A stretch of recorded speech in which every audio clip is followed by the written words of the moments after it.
Morning teacher. Good morning. मुलांनो, तुम्हाला एक महत्वाची गोष्ट सांगायची आहे. जरा इथे लक्ष द्या पाहू. काही दिवसातच तुमच्या परीक्षा सुरू व्हायच्या आहेत. तेव्हा सगळ्यांनी आता अभ्यासाला लागा. हो ना? हो मॅडम. मुलांनो, काल मी तुम्हाला रेडिएशन वरचा एक धडा वाचून यायला सांगितलं होतं. मग वाचलात का तो धडा तुम्ही सगळ्यांनी? हो मॅडम. ठीक आहे. तर मग मला असं सांगा, रेडिएशनचे इतर कोणकोणते उपयोग आहेत? मी सांगू? चिंटू, तू सांग बरं. मॅडम, मी काल वाचलं त्यात अशी माहिती होती की या रेडिएशनचा उपयोग कॅन्सरचं संशोधन आणि त्यावरच्या इलाजासाठी करण्यात येतो. अगदी योग्य तेच वाचलंस तू.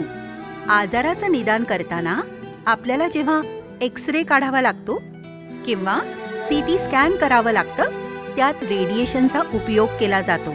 मुलांनो, रेडिएशनच्या मदतीनंच कॅन्सर सारख्या गंभीर आजारावर उपचार केले जातात. रेडिएशनच्या सहाय्यानं कॅन्सरच्या कोशिकांचा नाश करण्यात येतो. या पद्धतीचा अवलंब करून दरवर्षी कॅन्सरग्रस्त लाखो पेशंट्सचे प्राण वाचवले जातात. अरे वा, की रेडिएशनची इतकी उपयुक्तता ऐकून खरंच खूप बरं वाटलं. रेडिएशनचे इतरही काय उपयोग आहेत ना? हो रीना, केवळ रोग निदानासाठीच नव्हे तर आरोग्य, शेती, संशोधन, उद्योग यासाठी देखील अणुऊर्जेचा उपयोग होतो. मॅडम, अन्य उपयोगांबद्दलही माहिती सांगा ना. हो, नक्की सांगते. मुलांनो, प्रथम मला सांगा, आपल्या घरात जर बटाटे, कांदे यासारख्या भाज्या बरेच दिवस ठेवल्या तर त्यांचं काय होईल? त्यातून अंकुर बाहेर येतात. बरोबर बोललास. परंतु आपण रेडिएशनच्या मदतीनं या वाढणाऱ्या अंकुरांची वाढ थांबवू शकतो. तसं केल्यास ह्या भाज्या बरेच दिवस चांगल्या राहू शकतात. आता मला सांगा, आपल्या घरात जर आपण छोले, राजमा यासारखी कडधान्य ठेवली तर काय होईल? मला वाटतं त्या कडधान्यांमध्ये किडे होण्याची शक्यता जास्त आहे. शाब्बास पिंकी, अचूक बोललीस. परंतु मुलांनो, तुम्हाला कल्पना आहे का, रेडिएशनच्या मदतीनं अशी कडधान्य देखील सुरक्षित ठेवली जाऊ शकतात, जेणेकरून ती दीर्घकाळ टिकली जावी.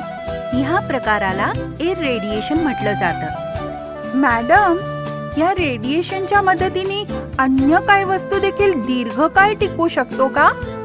हो चिंटू, रेडिएशनच्या सहाय्यानं फळांना देखील लवकर पिकण्याच्या प्रक्रियेपासून वाचवता येतं. त्यामुळे फळं बराच काळ ताजी राहू शकतात. एवढंच नाही, मांस व पोल्ट्री उत्पादन यासाठी देखील रेडिएशनचा खूपसा उपयोग सिद्ध झालाय. रेडिएशनच्या मदतीनं त्या वस्तूतील हानिकारक बॅक्टेरियाना मारून टाकण्यात येतं. अशा पद्धतीनं रेडिएशनचा अवलंब करून बऱ्याचशा वस्तूंना दीर्घकाळ ताजतवानं ठेवता येतं. मॅडम, मी तर हेही वाचलंय की रेडिएशनच्या मदतीनं धान्याच्या नव्या जाती निर्माण केल्या जाऊ शकतात. खरंय तुमचं म्हणणं मुलांनो. रेडिएशनचा उपयोग झालेली धान्य त्यातील हानिकारक कीटकांचा सहजच बिमोड करतात. आता ह्याखेरीज रेडिएशनचा अन्य उपयोग काय होऊ शकतो? मी सांगू? आलो, तू सांग बरं. मॅडम, माझे पप्पा डॉक्टर आहे. त्यांनी मला एकदा सांगितलं होतं की रेडिएशनच्या मदतीनं वैद्यकीय उपकरणं निर्जंतुक केली जातात. रेडिएशनमुळे त्यात असलेल्या सूक्ष्म जीवजंतूंचा नायनाट होतो आणि जंतू प्रादुर्भावाची शक्यताच उरत नाही. बरोबर सांगितलं सालो. मुलांनो, खूपशा उद्योगांमध्ये रेडिएशनचा उपयोग केला जातो. पाईप, इमारती यांच्यातील भेगांची तपासणी करण्यासाठी, विमानतळावरील प्रवासी सामानाची तपासणी करण्यासाठी, पाणबुड्या तपासण्यासाठी, तसंच फॅक्टरींमधील प्रवाही द्रवाची पातळी तपासण्यासाठी असे अनेक उपयोग सांगता येतील. छताला जे स्मोक डिटेक्टर दिसतंय ना, त्यात देखील रेडिएशनचा उपयोग केला जातो. इतके उपयोग? रेडिएशनचे इतके उपयोग म्हणजे रेडिएशनची प्रचंड उपयुक्तता आहे नाही?